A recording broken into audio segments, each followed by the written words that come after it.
back to coverage of Super Bowl 47, live from New Orleans on SiriusXM NFL Radio. This is The Opening Drive with Bob Papa, Ross Tucker, and Amani Toomer. SiriusXM NFL Radio. So glad you could join us here on Radio Row on a Tuesday. Bob Papa, Amani Toomer, Ross Tucker.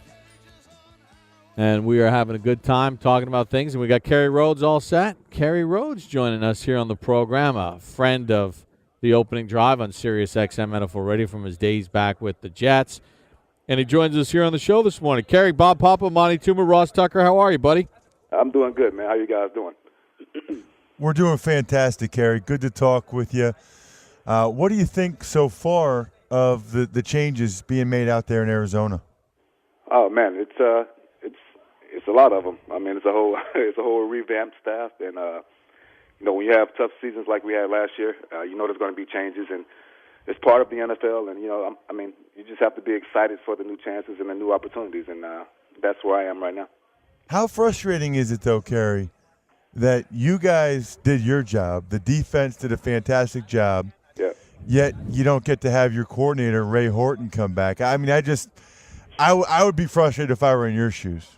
No, that was the most frustrating part of it. I mean, you get to go on with somebody and you have success with a coordinator like Ray, and a lot of the guys loved him. He was a prime, a very good candidate for to at least stay there, but also have a head coaching job. So for that situation, it was tough. I mean, I'll definitely miss him. I still talk to him. I talked to him a couple of days ago, but just he'll always be somebody that's in my corner and somebody that I can talk to and go to for anything that I need. So I mean, he'll always be on dock for me.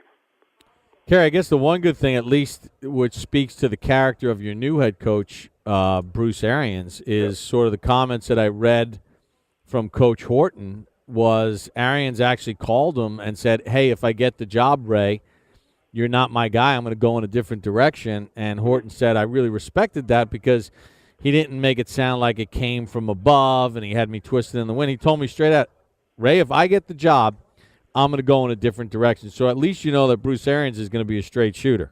Yeah, that's the thing that you like about any head coach. You want a head coach that's going to, whatever he says, it goes. And he's going to stick with it no matter what the situation is. And like you said, be a straight shooter, tell you exactly what he wants and what he needs from you on the field and off the field or whatever the situation calls for. And when you have a guy like that, you can respect him. I mean, you may not always see eye to eye, but it really doesn't matter. He's the head guy. He runs the show, and he tells it like it is, and you know what to expect every day, and that's always a plus.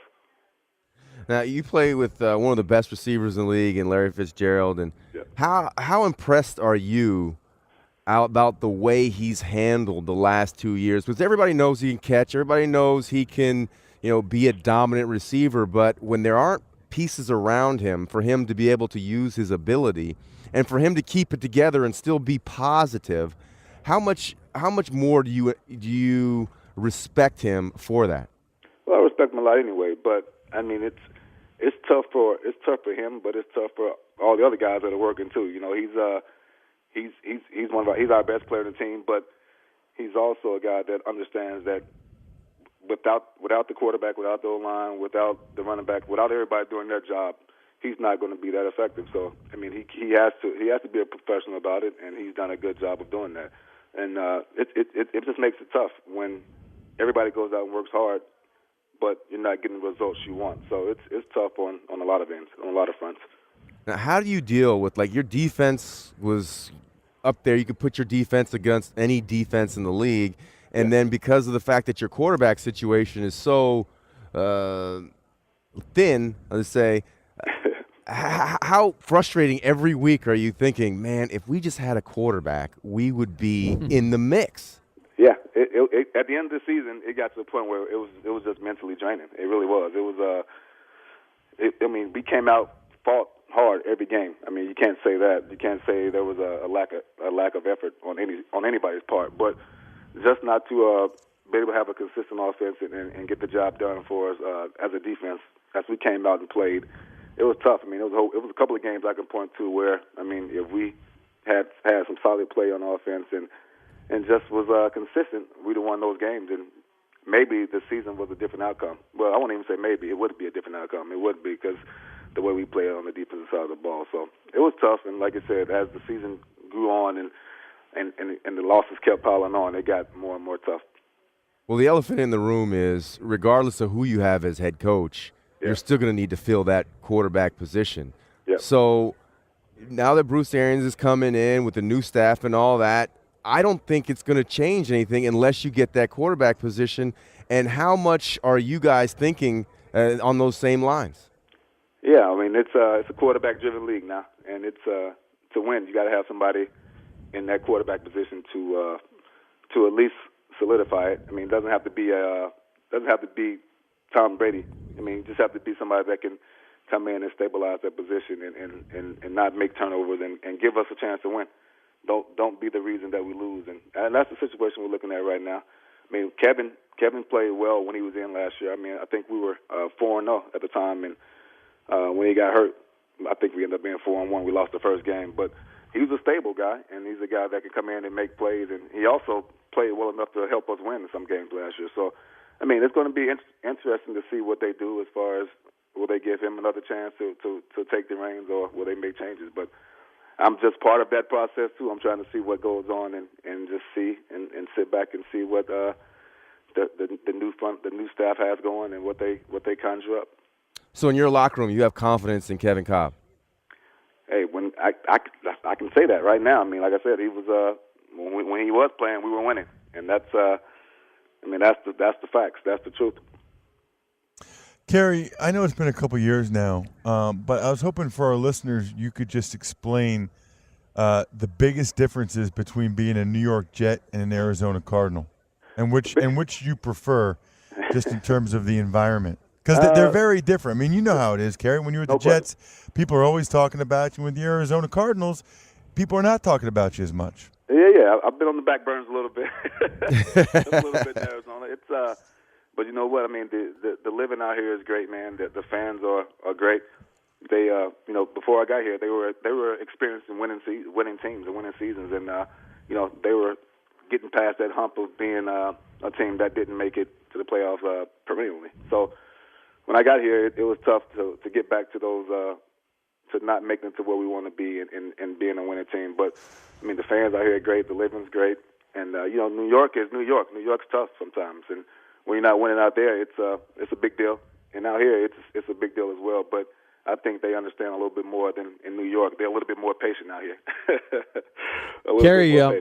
Kerry, one of the things that you've always been very involved in away from the football field is charitable endeavors. I know you've got a foundation. Tell us a little about some of the stuff that's going on with your foundation and how fans can get involved with it.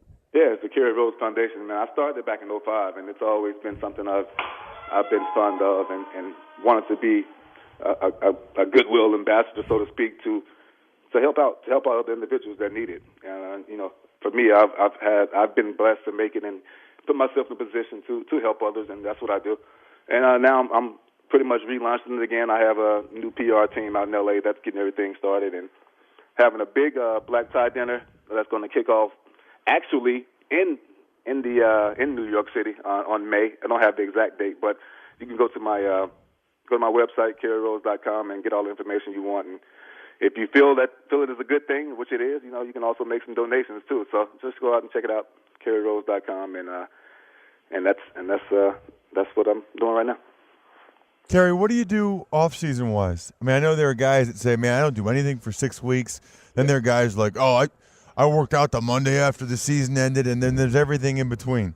Yeah. I do a little bit of both. As soon as the season was over, I went away. I like to get away and just retool myself and get myself ready to go mentally again. I actually went out to the Dominican for a little while. I have a house out there, so just hung out, and then I got back about like a week later and just started grinding again. I mean, getting my body right and getting back in the weight room, trying to get ready for another long season.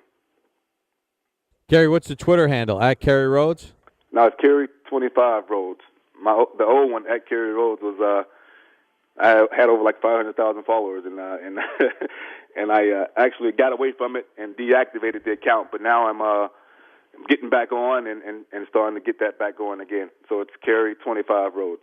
All right, good stuff. The foundation's got good things working. Always good catching up with you, buddy, and enjoy the off season and the foundation. We look forward to seeing you do good things on the field next year. No question. Thanks for having me, you guys. You got it. Kerry Rhodes of the Arizona Cardinals joining us here on the program, SiriusXM NFL Radio. Time for the 2-minute drill.